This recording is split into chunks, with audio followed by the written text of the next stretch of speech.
Just a quick video to show you how to test things like, if you do buy yourself a laser diode, you want to test it.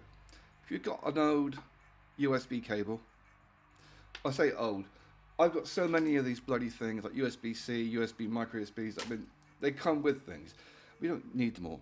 If you take off the non-USB, like the USB-C end, snip it off, get you two bare wires, just attach them with a bit of tape to your diode. Use your like little power pack or something, and just plug it in. And that should come on. There we go. So that's how you can test your laser diode to make sure it works. Just literally get a couple of bare wires from a USB. These power pack generally work on like a 5 volts output. Your standard little cheap one like this. It's a 5 volt output, so therefore these are designed for 3 to 5 volt.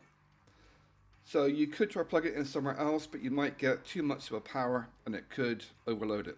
This one has a zoom, which is quite handy, so you can focus it. But yeah, so that works. If the wires aren't twisted together properly, literally just held together a little bit because they're so thin. You try stripping it down too much, you'll run out of wire very fast, and then you have to go into here and actually start soldering things. So a little bit of foil, have that, and it increases your point of contact. It's a lot less grief than trying to hold batteries together to get enough current, because you need at least 3.5 volts to get a current going through for it to work. If you've got less than 3 volts, it's not going to light up at all. So that's just a little way you can actually do that to check, make sure it works. And it also gives you other options. For example, if you were to get this, which was, I think, £1, pretty cheap. It's nice because you can focus it as well.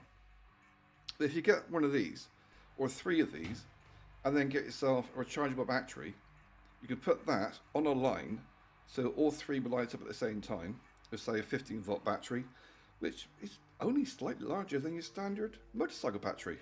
It's convenient. So if you were to get yourself like a GL motorcycle battery, they're normally about 13-14 volts these days. Get yourself 3 of these, get yourself a nice little switch, and just wire it all in together.